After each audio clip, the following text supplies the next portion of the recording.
Jeff, I don't know how to break it down like you do, but I don't think your kids played horrible. But you let that team hang around, hang around, hang around. That's what happens, right?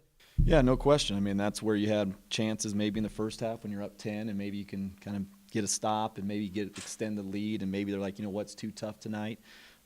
Didn't capitalize on that opportunity. Then in the second half, you get it to 7 a few times and maybe you get the necessary stop and come down and make a shot and who knows. But a team like Montana State who's really good offensively, in terms of, probably the top in the league right now in terms of statistics. You can't let them hang around. A guy like Tyler Hall, he can make tough shots down the stretch, but you lose by 3 on your home court, which is inexcusable. But same time too, you look at it. You go 5 for 27 from the three, which probably of those 22 misses, most of them were probably uncontested, wide open looks. Mm-hmm. And then you can't go 13 for 23 from the foul line. You can't beat good teams. You can't go 7 for 15 on a stretch, and I'm not sure if that even includes the front end of one-on-ones. You missed the front end of one-on-one. Now you got to turn around. Basically, it's like missing 2, and then you add 15 turnovers. So you add those 3 things up. You lose by 3. There's no positive to it, but same time, it's not probably as bad as maybe you think. But we got to figure out a way to defend your home court. That's 2 losses so far in conference at home, and you can't lose at home if you want to compete for a conference championship. I do see, you're getting some bigger contributions from some people that you mentioned the other day. You're going to need them from. Core seems to be getting more and more comfortable.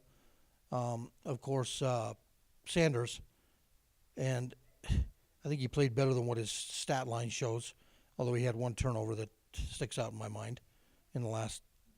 It was his turnover after that rebound, no? No, that was Kai off the rebound. Jalen had the charge call. That was a little bit before that, but.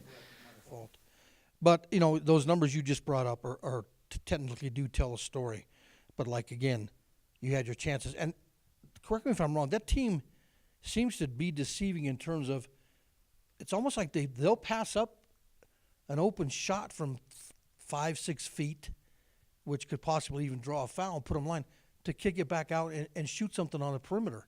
Do they? Is that typical of them or no? Is that just me thinking I saw? Yeah, that's just probably a little bit of just the way we guarded them in terms of sometimes they're a couple of their 4s and 3s, guys that more so drivers. We're going to sit there and they're going to get in there, but at the same time too, you don't want them to get in there and kick it out to Hall or Frey for shots. That's just part of the game plan. Which to hold a team like them to 40%. Now the problem was they shot 48% in the second half, but. If you would have told me we were going to hold them to 40% on our home court, I would have felt pretty good about getting a win. So Sam kind of touched on it. If you could expand a little bit, kind of on the production you've seen lately from guys like Core and Kai, and with Jalen coming back, and how that's kind of helped you guys become a more well-rounded team.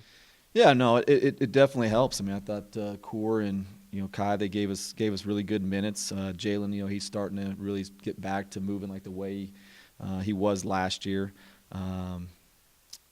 But whether just and we should have been after a 9-day layoff, which you hope that before that we were playing pretty well. I think we had a pretty good rhythm going. It's hard during a 9-day stretch during conference to do too much, to where now you get somebody hurt in practice, so it's hard to manage that time frame. But it's excuse. You got to come out and you got to find a way to win the game, and just did too many things to just basically, lack of a better word, just shoot ourselves in the foot.